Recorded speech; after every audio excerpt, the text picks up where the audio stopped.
It's a common experience that after tooth extraction, alveolar bone resorbs, especially the buccal plate.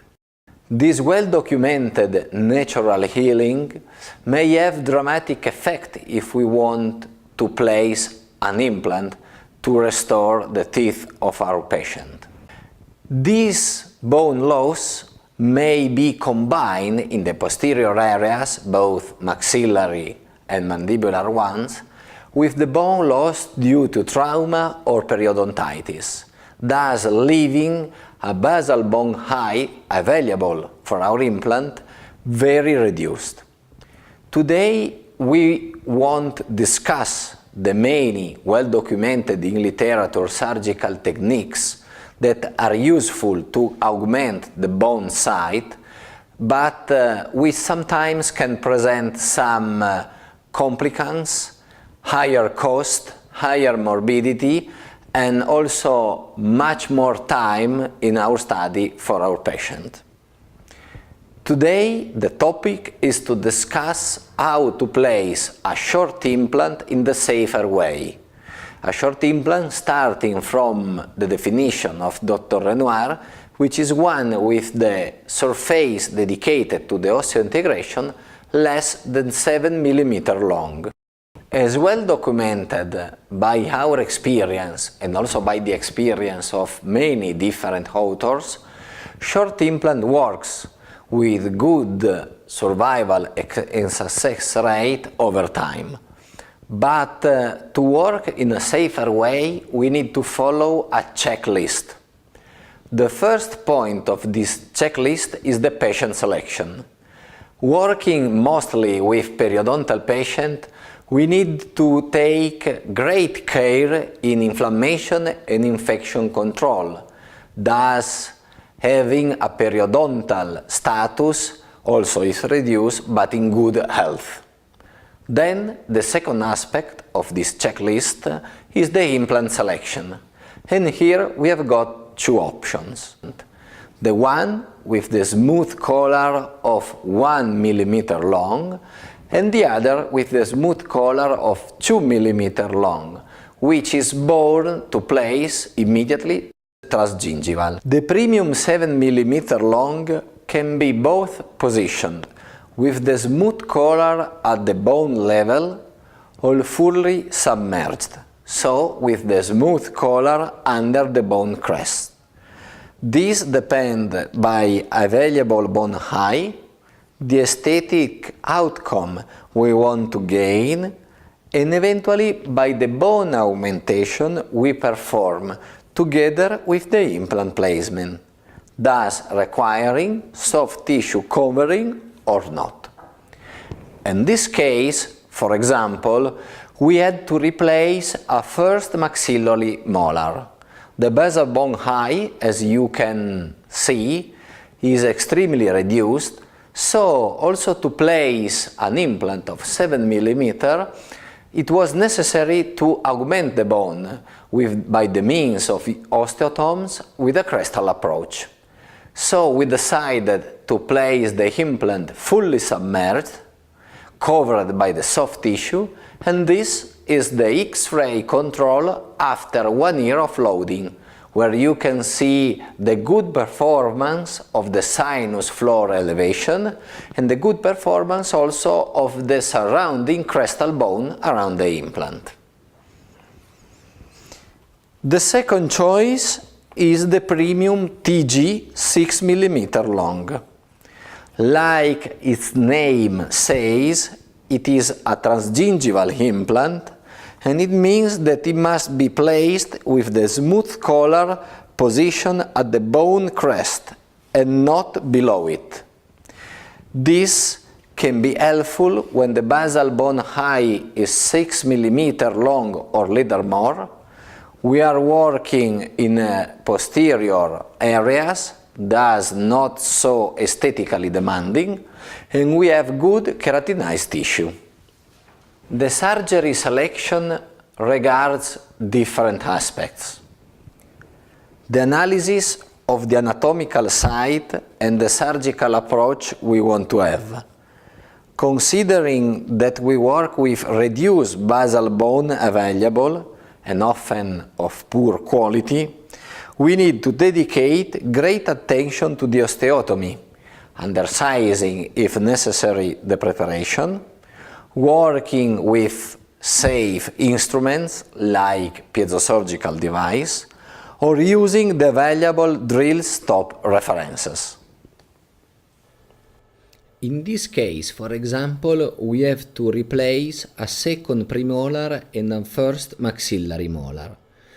One trick that I can give you is the one of using a rubber stop placed on the tip of the piezosurgical device, thus measuring exactly the available bone height.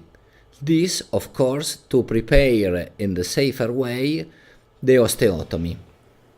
Then, as I told you before, what is important is to work laterally, mainly laterally, on the osteotomy size, thus creating and preparing a good shape, round and perhaps undersized according to the implant diameter.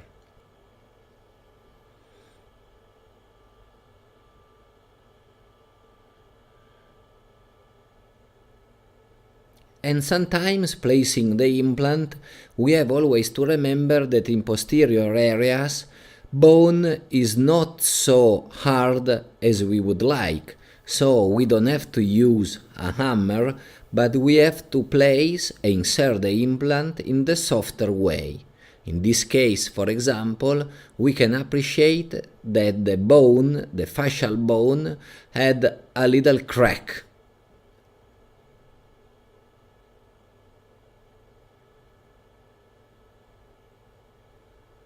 Preparing the second side, we have to remember to use the stop, thus, as I told you before, working in the safer way.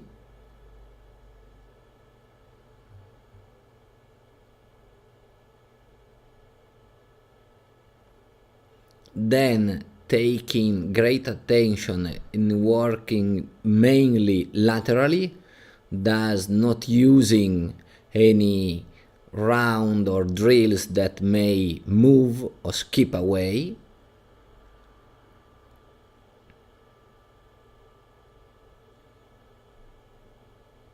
Checking the depth, not to have perfored the sinus membrane, and of course, if we have got enough bone and we have correctly prepared the site for the first drill, then we can use the drill according to the implant design, thus working only in the cortical side.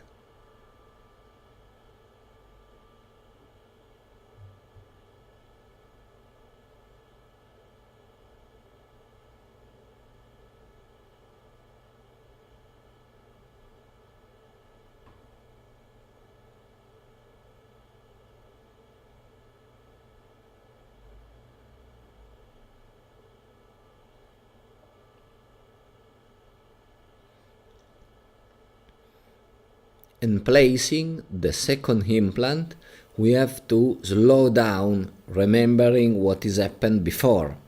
So we won't have any crack in the fascial buccal plate.